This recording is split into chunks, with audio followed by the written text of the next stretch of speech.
اور قسم کی تعریف، حمد و ثنا، کبریائی، پاکیزگی اور بڑائی جملہ مخلوقات کی بندگی کا اکیلا مستحق اللہ رب العالمین کے لیے لائق و سزاوار ہے۔ وہی پروردگار عالم ہے، اسی نے ہمیں، آپ کو اور ساری کائنات کو تخلیق بخشی ہے۔ اللہ رب العالمین کی بادشاہت سے دنیا کا کوئی کونا بھی الگ نہیں۔ اللہ رب العالمین اکیلا ہے اور تنہا پوری دنیا کی نگرانی ہر آنکھ، ہر لمحہ اور ہر گھڑی فرما رہا ہے۔ اللہ رب العالمین کا احسان عظیم ہے کہ اس نے ہمیں اور آپ کو مسلمان بنایا، اسلام جیسی عظیم دولت سے مالا مال فرمایا۔ اللہ رب العالمین نے اپنے پیغام کو، اپنی تعلیم کو ساری انسانیت کے لیے عام فرمایا ہے، اور اس کام کو پائے تکمیل تک پہنچانے کے لیے ہر دور میں انبیاء کرام کو دنیا کے اندر بھیجنے کا سلسلہ بھی جاری فرمایا تھا۔ آخری نبی آخری پیغام لے کر، آخری قانون اور آخری شریعت لے کر اس دنیا کے اندر تشریف لائے، اور اس آخری نبی نے جس طرح سے اللہ رب العالمین کے دیے ہوئے آخری پیغام کو پایا تھا، ہو بہو ویسا ہی بغیر کسی کمی اور بیشی کے انسانیت کے سامنے پیش فرما دیا۔ اور اس سے بھی آگے بڑھ کر کے آپ صلی اللہ علیہ وسلم نے اپنی نبوت کی 23 سالہ زندگی میں رات اور دن کی گھڑیوں کے اندر اللہ رب العالمین کے دیے ہوئے آخری پیغام کو عملی طور پر برت کر سارے جہان والوں کے لیے قیامت تک کے لیے بطور نمونہ چھوڑ دیا۔ درود و سلام ہو اشرف المخلوقات میں سب سے افضل، قیامت کے دن بنو نوع آدم کے سردار جناب محمد رسول اللہ صلی اللہ علیہ وسلم پر۔ اللہم صلی علی محمد وعلی آل محمد کما صلیت علی ابراہیم وعلی آل ابراہیم انک حمید مجید۔ اللہم بارک علی محمد وعلی آل محمد کما بارکت علی ابراہیم وعلی آل ابراہیم انک حمید مجید۔ حاضرین گرامی، دوستوں، بزرگوں اور ساتھیوں، آج کے اس خطبہ جمعہ میں جو عنوان منتخب کیا گیا ہے وہ عنوان ہے حالات حاضرہ، یعنی موجودہ حالات میں جو مسائل ابھر کر کے سامنے آ رہے ہیں، ان چند ایک مسائل کا تذکرہ ہم آج کے اس خطبے میں کریں گے۔ اللہ رب العالمین سے اس دعا کے ساتھ کہ اللہ تعالی ہمیں کہنے سے زیادہ اور آپ کو سننے سے زیادہ ہم دونوں کو اس کے اوپر عمل کی توفیق نصیب فرمائے۔ چند دنوں پہلے سوشل میڈیا کے اوپر ایک ویڈیو بہت کثرت کے ساتھ وائرل کیا گیا، جس میں یہ بتایا گیا کہ ایک لڑکی، چاہے اس کی کوئی بھی وجہ رہی ہو، گھریلو الجھن یا پریشانی، جس کی وجہ سے اس نے اپنے آپ کو ہلاک کیا، اپنے آپ کو خودکشی کیا، وہ ہلاک ہوئی۔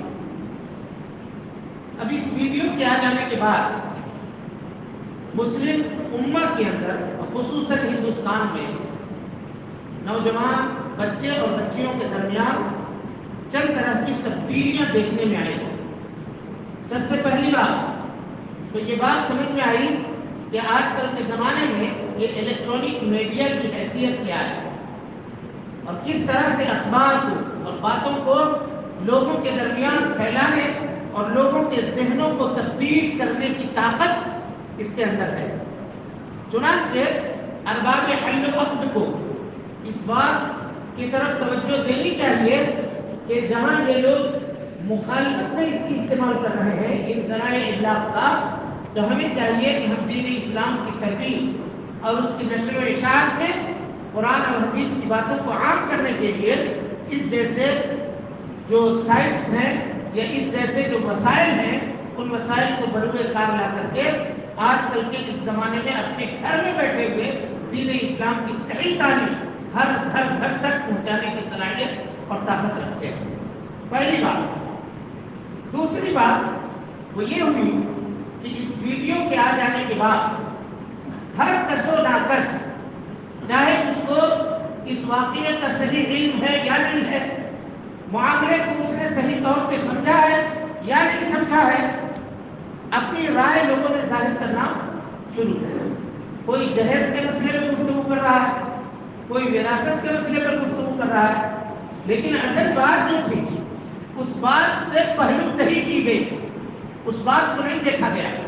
مسئلہ یہ تھا کہ اپنے آپ کو ہلاک کر لینا، اپنی جان کو جان بوجھ کر کے ختم کر لینا، یہ کسی بھی مسئلے میں عذر نہیں ہو سکتا۔ غور کیجیے، چاہے دنیا کی زندگی میں لاکھ پریشانی ہو، لاکھ مصیبتیں آئیں، لاکھ دکھ ہو، تکلیف ہو، دنیا اس کے اوپر تنگ ہو جائے، باوجود اس کے شریعت کسی شخص کو اس بات کی اجازت نہیں دیتی کہ وہ اپنے جان کو خود بخود ختم کر لے۔ مسئلہ سمجھیے، مسئلہ یہ ہے، فقہ کا اور عقیدے کا بڑا اہم مسئلہ ہے کہ انسان کی جو یہ جان ہے، جو ہمارے پاس ہے، یہ جسم، دو ہاتھ، دو پیر، اعضاء اور جوارح، کیا یہ ہمارے اپنے ہیں؟ کیا ہم اپنے جسم کے خود مالک ہیں؟ پہلے یہ فیصلہ کرنا ہوگا۔ ہم جب چاہے اپنے جسم کے کسی عضو کو یا پورے جسم کو کلی طور پر یا جزوی طور پر نقصان پہنچانے کے مجاز ہیں؟ کیا ہم کو اجازت ہے کہ ہم اپنے جسم کے کسی حصے کو کاٹ دیں یا جسم کا کوئی حصہ نکال کر کے فروخت کرتے بیچ دیں؟ شریعت میں اس مسئلے کے سلسلے میں علماء کرام کا اتفاق ہے۔ یہ جو آرگن ڈونیشن کا معاملہ چلتا ہے، اتفاق ہے علماء کا کہ یہ کرنا شریعت کے اندر حرام ہے، جائز نہیں ہے۔ کچھ لوگ اپنے آنکھوں کو دان کرتے ہیں، ہدیہ دیتے ہیں مرتے وقت، کوئی اپنا جسم دیتا ہے، کوئی اپنی کڈنی دیتا ہے۔ شریعت نے اصلی بات بتائی اور اصل بات یہ بتائی کہ یہ کرنا شریعت کے اندر حرام ہے، الا یہ کہ کوئی بہت شدید ضرورت آ جائے اور ایک انسانی جان کو بغیر نقصان پہنچائے ہوئے کسی انسانی جان کے بچانے کا 100%، 99% میں نہیں، 100% یقین ہو، اور ماہرین اطباء جو ڈاکٹر ہیں وہ بیٹھ کر کے یہ فیصلہ کریں کہ دینے والے کو اور لینے والے کو کوئی نقصان نہیں پہنچے گا، تو ایسی صورت میں جسم کا کوئی عضو دیا جا سکتا ہے، نہایت مجبوری کی صورت میں۔ یہ فیصلہ شریعت کا ہے، کیونکہ جو جسم ہے ہمارا، اس جسم کے ہم خود مالک نہیں ہیں، یہ اللہ رب العالمین کی امانت ہے جو اللہ رب العالمین نے ہمیں اور آپ کو سونپی ہے۔ ظاہر سی بات ہے، جب اللہ رب العالمین ہمیں بنا رہا تھا تو ہم کو بنانے میں ہماری مرضی کا عمل دخل نہیں تھا، اللہ رب العالمین نے خود سے بنایا ہے، اور بنانے کے بعد وہی ہمارے اس جسم کا مالک ہے۔ ہم اپنی مرضی سے، اپنی سوچ سمجھ اور بوجھ سے اس کے اندر کوئی تبدیلی، کوئی فرق نہیں کر سکتے۔ اگر ایسا ہم کرتے ہیں تو یہ تغییر لازم آئے گا، اس سے اللہ رب العالمین کی خلقت کے اوپر، اللہ رب العالمین کی بناوٹ کے اوپر جو شریعت کے اندر ناجائز عمل ہے، شریعت کے اندر درست عمل نہیں۔ یہ ایک مسئلہ، اس کی وضاحت کے بعد اب آئیے خودکشی کے تعلق سے گفتگو کرتے ہیں۔ خودکشی کرنے والا شخص چاہے کوئی بھی ہو یا کوئی بھی مسئلہ اس کے ساتھ کیوں نہ رہا ہو، یقین مانیے کہ وہ آدمی جہنمی ہے، جہنمی۔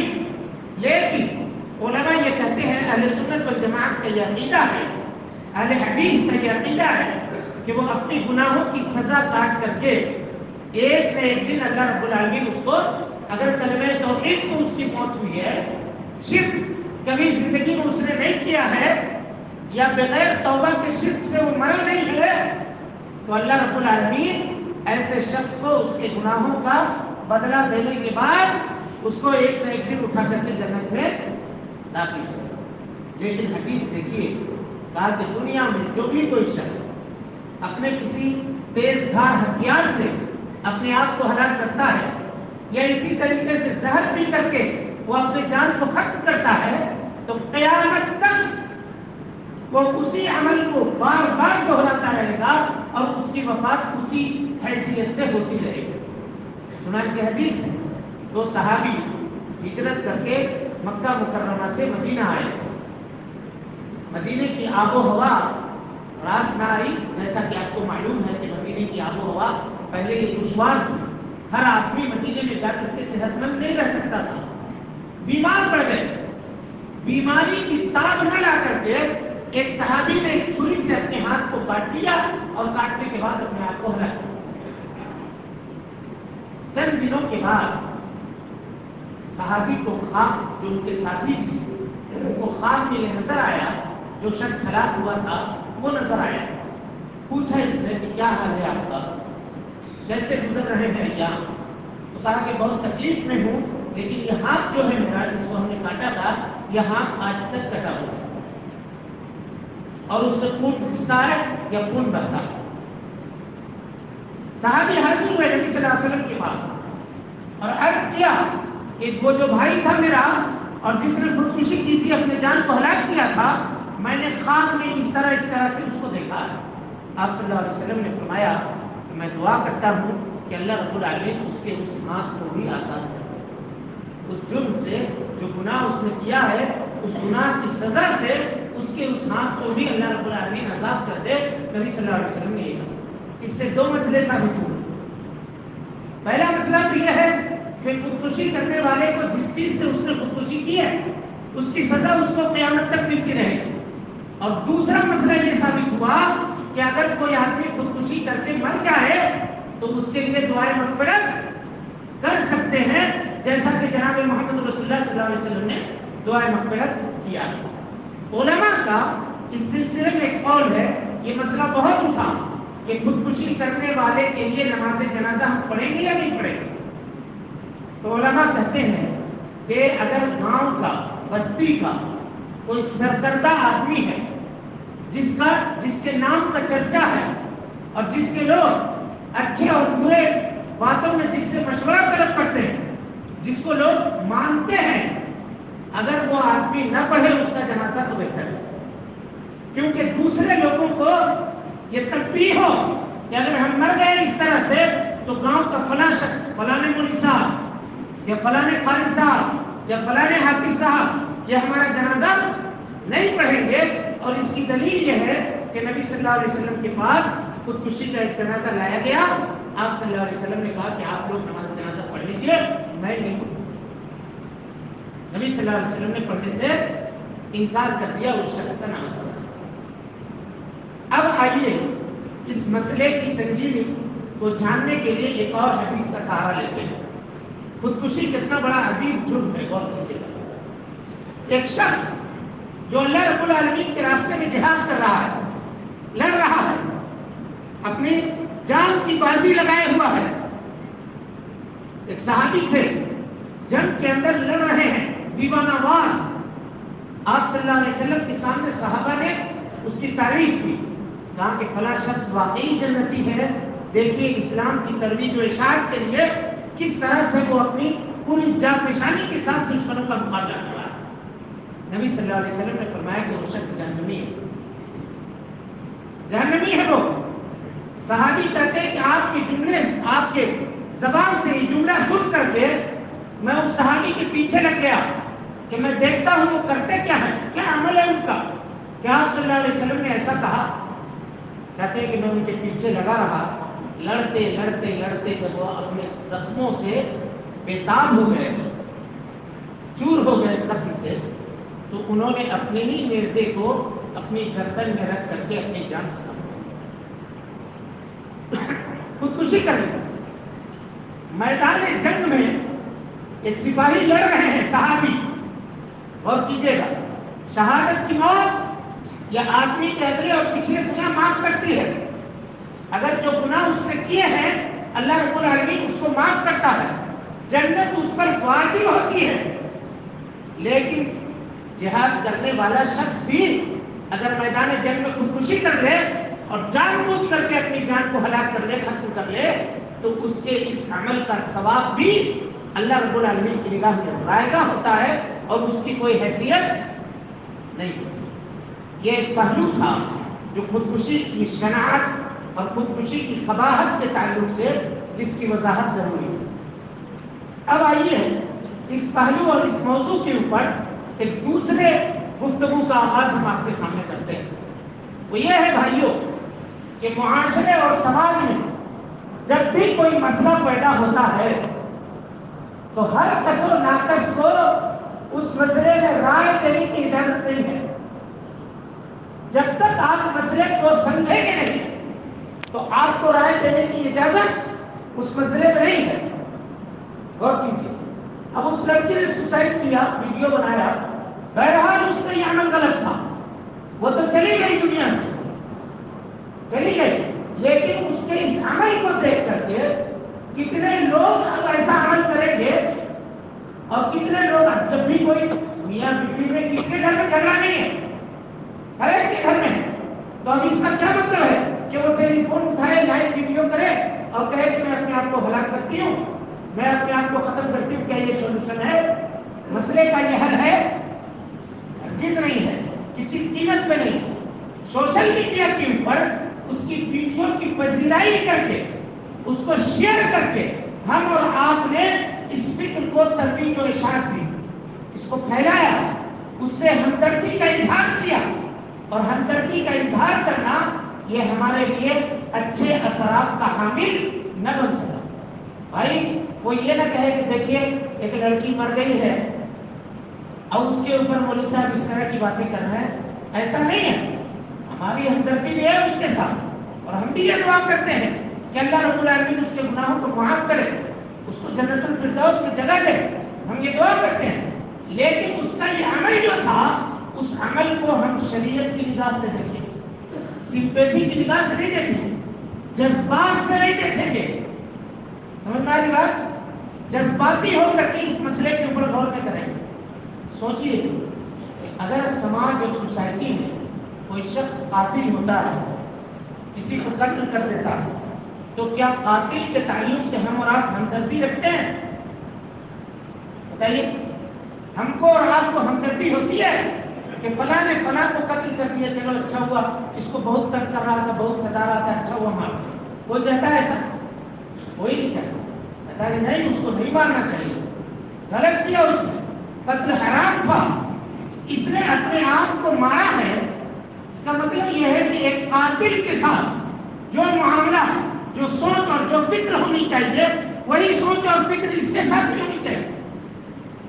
اس کے اس عمل کو سراہنا نہیں چاہیے, یا اس کے اس عمل کو ترویج اور اشاعت اس کے اس عمل کی نہیں کرنی چاہیے, اس کو پھیلانا نہیں چاہیے, کیونکہ اس نے اس کام کو کیا ہے جو شریعت کے اندر حرام ہے, شریعت کے اندر ناجائز ہے, وہ کام اس نے انجام دیا.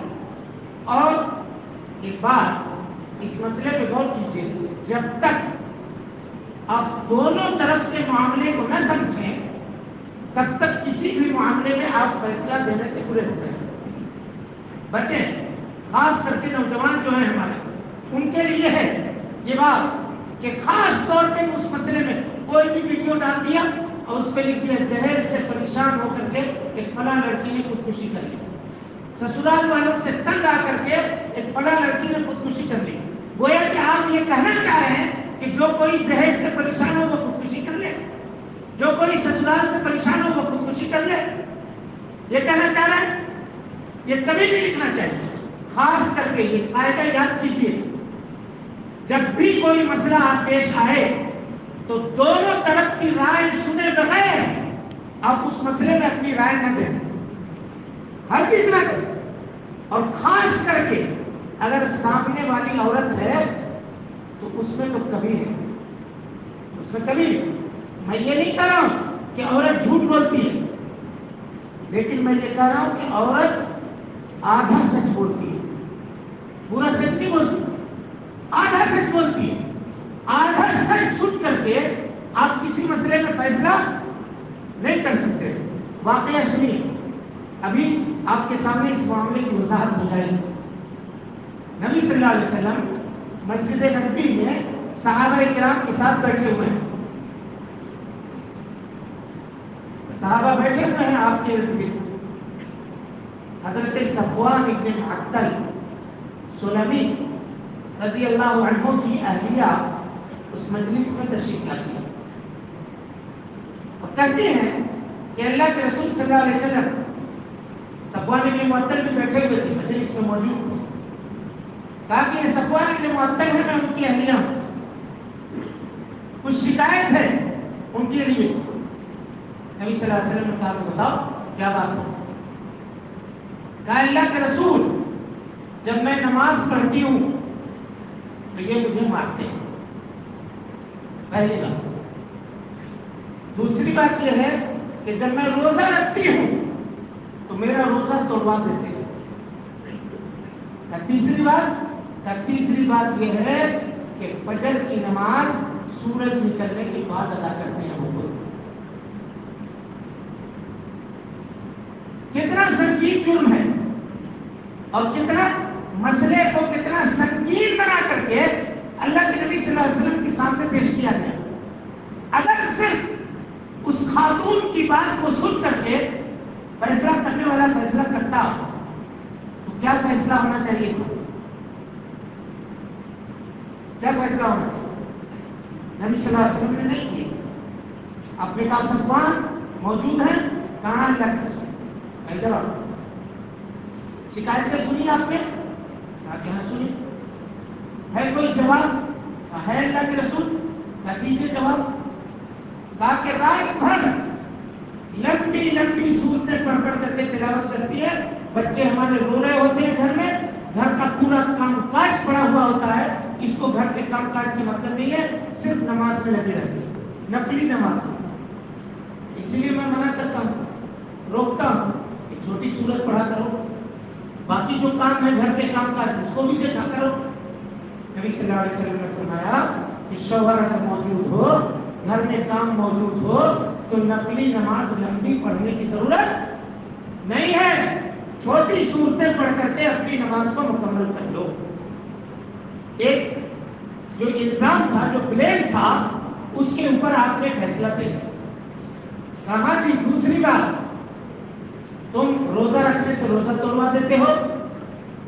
کہا اللہ کے رسول مزدور آدمی ہوں، کبھی کبھار مزدوری سے دن میں مجھے چھٹی ملتی ہے، گھر جاتا ہوں تو اہلیہ روزے سے ہوتی ہے، آخر میں اپنی ضرورتیں کیسے پوری کروں؟ اس لیے میں اس کے روزے توڑوا دیتا ہوں۔ نبی صلی اللہ علیہ وسلم نے کہا کہ جس عورت کا شوہر اس کے گھر میں موجود ہو وہ بغیر شوہر کے اجازت کے روزہ نہ رکھے۔ اس حدیث کا اگر کہیے گا کہ سبب ورود کیا ہے تو یہی واقعہ ہے اس حدیث کے سبب ورود کا، صفوان ابن معطل کی اہلیہ کی شکایت۔ اور تیسری بات، فجر کی نماز کیوں نہیں پڑھتے ہو وقت سے؟ کہا اللہ کے رسول آپ جانتے ہیں ہم ایسے خاندان سے تعلق رکھتے ہیں جس خاندان کے لوگ اگر یعنی یہ موروثی بیماری ہے، ہمارے والد کو، ہمارے دادا کو اور لوگوں کو یہ بیماری تھی کہ رات میں جب ہم سوتے ہیں تو ہم بے ہوشی کے حالت میں چلے جاتے ہیں، کچھ بھی ہو جائے ہماری نیند کھلے گی نہیں، نیند اس وقت کھلتی ہے میری جب سورج طلوع ہوتا ہے، اس سے پہلے نہیں جگ سکتے۔ حافظ ابن قیم رحمۃ اللہ علیہ نے مدارج السالکین کے اندر اس واقعے کو جوڑا ہے۔ کیسے جوڑا ہے دیکھیں، کہا صفوان ابن معطل یہ وہی صحابی ہیں جن سے ام المؤمنین کو منافقین نے تہمت لگایا تھا۔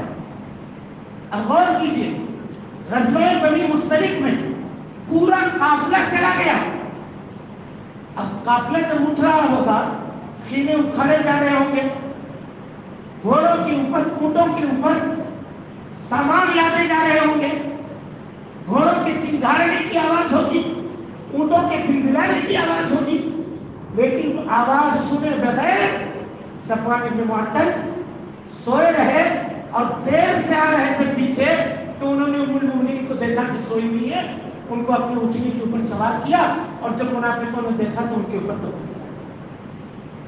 کیا یہ معاملہ ہے کیا؟ اللہ کے رسول رات کو جب سوتا ہوں تو میں جگ نہیں سکتا ہوں۔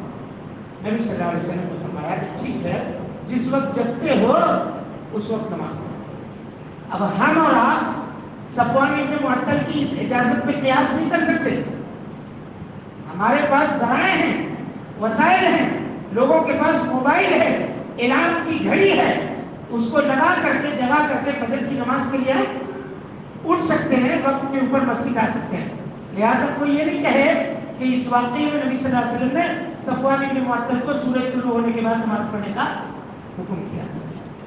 تو سمجھ میں آ گئی بات کہ کسی ایک پہلو کو سن کر کے فیصلہ نہیں کیا جا سکتا ہے جب تک آپ دونوں پہلو کو نہ سنیں اور دونوں جانب سے سن کر کے آپ فیصلہ کریں.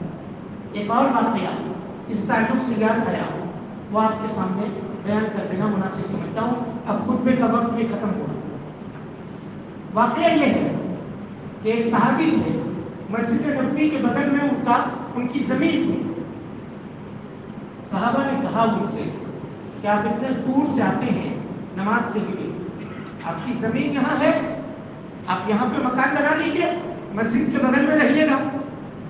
انہوں نے کہا نہیں, مجھے یہ پسند نہیں ہے کہ میں مسجد کے بغل میں, مسجد کے بازو میں اپنا گھر بناؤں. صحابہ نے جب یہ سنا تو سوچا کہ یہ آدمی منافق ہے. مسجد کے بغل میں جو رہنا نہ چاہتا ہو صحابہ کے زمانے میں, اس کو ان لوگوں نے سمجھا کہ یہ آدمی منافق ہے. آئے نبی صلی اللہ علیہ وسلم کے پاس شکایت دے کر کے کہ فلانے کو کہتے ہیں کہ یہاں گھر بنا لو, اور وہ تیار نہیں ہے. نبی صلی اللہ علیہ وسلم نے فیصلہ نہیں کیا, بلایا, آپ نے بٹھایا اور بٹھا کر کے پوچھا کہ کیا بات ہے, آپ کے تعلق سے اس طرح کی باتیں سننے میں آئی ہیں.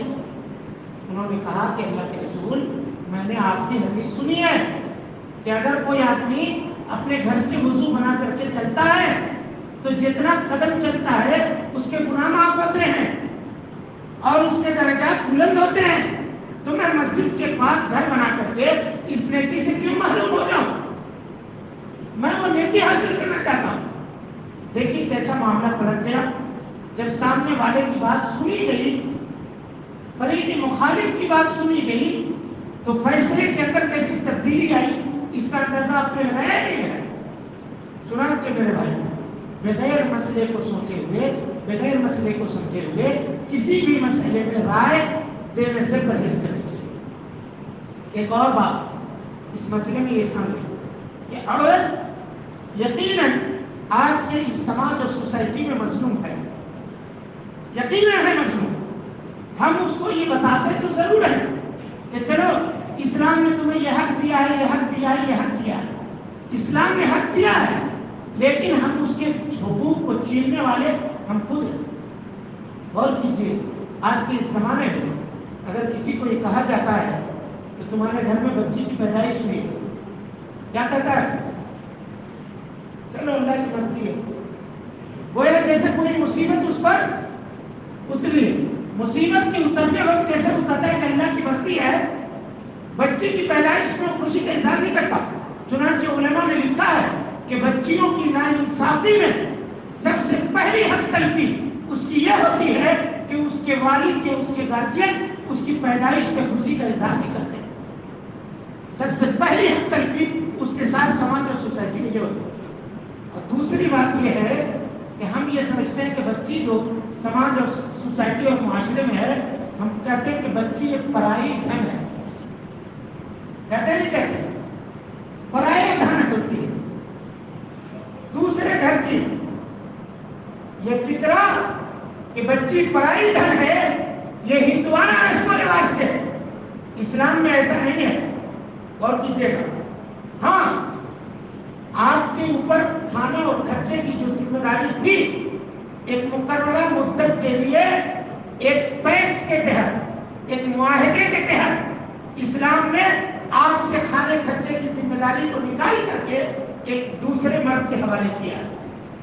کل چل کر کے اس مرد کا انتقال ہو جائے یا وہ طلاق دے دے یا لڑکی کھلا لے لے, تو اب یہ پرائی دھن لوٹ کے آئے گی کہاں؟ کہاں لوٹ کے آئے گی؟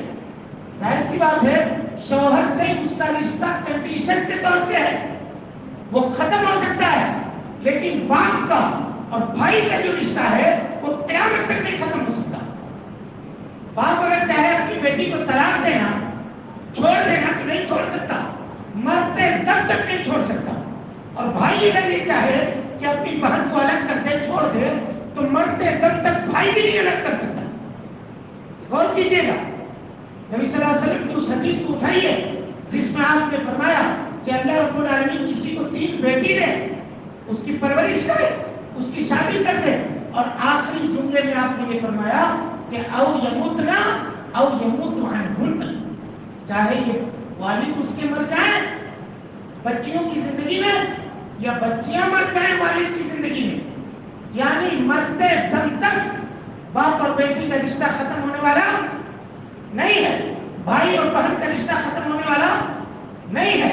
تو ضرورت ہے سماج اور معاشرے میں آج بچیوں کے ڈھارس بندھانے کی اور ان کو یہ کہنے کی کہ اپنے آپ کو تنہا اور اکیلا مت سمجھو، مائکہ تمہارا یہ اصل گھر ہے، تم گئے ہو وہاں ضرور، لیکن مصیبت اور پریشانی اور تکلیف کے وقت میں اپنے آپ کو اکیلا کبھی مت سمجھنا، اپنے آپ کو مایوسی کے حوالے کبھی مت کرنا، کبھی اسلام کے خلاف تعلیمات کے اوپر عمل کرنے کی کوشش کبھی بھی مت کرنا۔ یہ زندگی ہے، اس میں مصیبت آتی ہے اور جاتی ہے۔ میرے بھائیوں، ہم یہ سمجھتے ہیں کہ سب سے زیادہ فقدان ہمارے اور آپ کے نزدیک عقیدے کا ہے۔ ہم لوگ یہ سمجھتے ہیں کہ یہ زندگی ختم کر لیں گے، آخر وہ لڑکی ویڈیو بنا لیں گے، وہ کہہ رہی ہے کہ اب میں جا رہی ہوں، اب میں سکون سے رہنا چاہتی ہوں۔ افسوس کی بات تو یہ ہے کہ وہ جو کام کر رہی ہے اس کو یہ پتہ نہیں ہے کہ وہ یہ کام حرام تھا، غلط تھا۔ آج لوگوں نے ان مسلک کے لوگوں کو سوچنا چاہیے تھا، مسلک کے ذمہ دار اور ٹھیکیدار لوگوں کو، جنہوں نے اپنی مسجدوں کو اپنی بچیوں کے لیے، اپنی عورتوں کے لیے بند کیا ہوا ہے۔ میلے میں عورت جا سکتی ہے، بازار میں جا سکتی ہے، لیکن مسجد نہیں آ سکتی۔ غور کیجیے، چنانچہ آج ہمارے سماج اور معاشرے میں بھی مردوں میں اور عورتوں میں خاص کر کے عقیدے کی تعلیم کو فروغ دینے کی ضرورت ہے کہ ایک مسلمان اس نظریے سے نہیں سوچتا کہ ہم مر جائیں گے تو ہماری زندگی ختم ہو جائے گی، بلکہ جب مسلمان مرتا ہے تو وہاں سے اس کی اصلی زندگی کی آغاز ہوتی ہے۔ یہ زندگی تو ٹیمپرری ہے، آج نہ کل یہ چلی جائے گی، کوئی گارنٹی نہیں ہے کس وقت جائے گی، کوئی گارنٹی نہیں، لیکن اس کے بعد کی جو زندگی ہے میرے بھائیوں، اس کی گارنٹی ہے، ختم نہیں ہوگی۔ یہاں سے اٹھ کر کے جا کر کے قبر میں جانے سے، اور قبر سے نکل کر کے حشر میں، اور پھر جنت و جنت، کبھی ختم ہونے والی زندگی۔ تو ہم لوگ یہ سمجھتے ہیں کہ موت زندگی کا خاتمہ ہے، نہیں، موت زندگی کی ابتدا ہے۔ اب یہاں سے ایک ہمیشہ کی زندگی، لگاتار کی زندگی شروع ہونے والی ہے، جو کبھی ختم ہونے والی نہیں۔ گفتگو اس پہلو پہ مزید اور تھے، لیکن خطبے کا وقت چونکہ ختم ہوا، 2-4 منٹ آگے بھی ہو گیا، معذرت کے ساتھ خطبے کو ختم کرتے ہیں۔ اقول قولی ھذا واستغفر اللہ لی ولکم ولسائر المسلمین من کل ذنب وخطیئۃ فاستغفروہ انہ کان للأوابین غفورا۔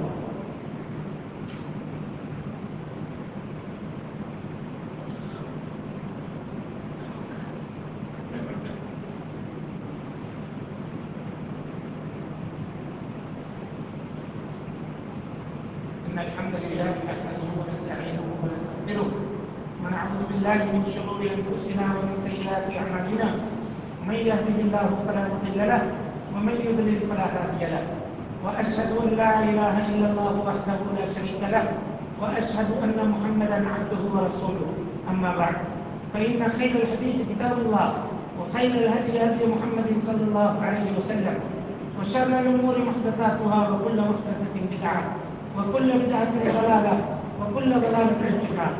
فقد قال الله تبارك وتعالى في محكم تنزيله بعد أعوذ بالله السميع العليم من الشيطان الرجيم بسم الله الرحمن الرحيم إن الله وملائكته يصلون على النبي يا أيها الذين آمنوا صلوا عليه وسلموا تسليما اللهم صل على محمد وعلى آل محمد كما صليت على إبراهيم وعلى آل إبراهيم إنك حميد مجيد اللهم بارك على محمد وعلى آل محمد كما باركت على إبراهيم وعلى آل إبراهيم إنك حميد مجيد عباد الله رحمكم الله إن الله يأمر بالعدل والإحسان وإيتاء ذي القربى وينهى عن الفحشاء والمنكر والبغي يعظكم لعلكم تذكرون اذكروا الله يذكركم وادعوه يستجب لكم ولذكر الله أكبر والله يعلم ما تصنعون۔